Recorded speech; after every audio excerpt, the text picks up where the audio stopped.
Hi hello friends, ఈ వీడియోలో front part lining main cloth ఏ విధంగా జాయింట్ చేసుకోవాలి, అలాగే ఫ్రంట్ పార్ట్ డాట్స్ ఏ విధంగా స్టిచ్చింగ్ చేస్తే పర్ఫెక్ట్గా కప్స్ అనేది వస్తుందో చూద్దాం ఈ వీడియోలో. ఈ బ్లౌజ్ వచ్చేసి కొంచెం ఏజ్డ్, అంటే 65-70 సంవత్సరాలు ఉంటుంది అమ్మమ్మకి.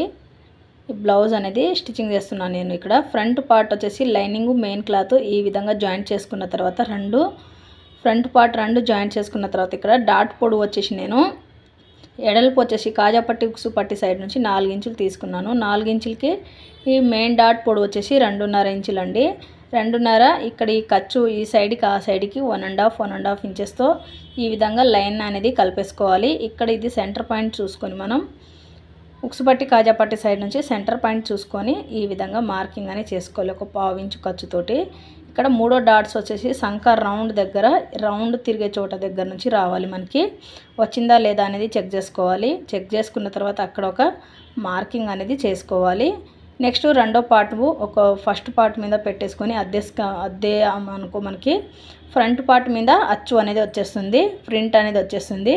ఇప్పుడు ఫ్రంట్ డాట్స్ అనేది జరగకుండా క్లాత్ని ఏ విధంగా స్టిచ్చింగ్ చేయాలని ఇలా స్టిచ్చింగ్ అనేది చేసుకోవాలి. సెంటర్ నుంచి స్టిచ్చింగ్ చేసుకోవడం వల్ల క్లాత్ అనేది లేవకుండా ఉంటుంది. ఇప్పుడు వెనక డాటు ఫ్రంట్ డాటు ఈ రెండు మార్కింగ్ వేసుకున్నాం కదా, ఇక్కడ నుంచి స్టిచ్చింగ్ అనేది చేసుకోవాలి. ఇక్కడ నేను చూపించినట్లుగా ఫాలో అవ్వండి, మీకు కూడా పర్ఫెక్ట్గా వచ్చేస్తుంది డాట్స్ అనేది.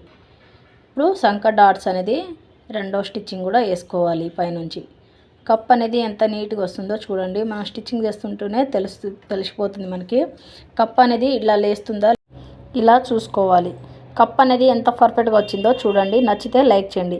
ఇప్పుడు రెండో పార్ట్ కూడా సేమ్ అదే విధంగా స్టిచ్చింగ్ అనేది చేసుకోవాలి. ఇక్కడ డబల్ స్టిచ్చింగ్ అనేది వేసుకోండి. ఒక డాట్కి డబల్ స్టిచ్చింగ్ అనేది వేసుకోవడం వల్ల కుట్టు కొంచెం గట్టిగా ఉంటుంది, ఊడిపోకుండా పెగిలిపోకుండా ఉంటుంది.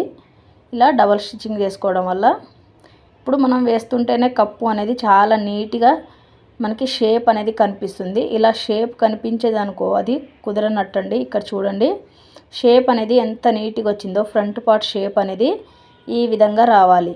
ఓకేనండి, బాయ్. నచ్చితే ఒక లైక్ ఇచ్చుకోండి. చూసారు కదా ఎంత నీట్గా వచ్చిందో.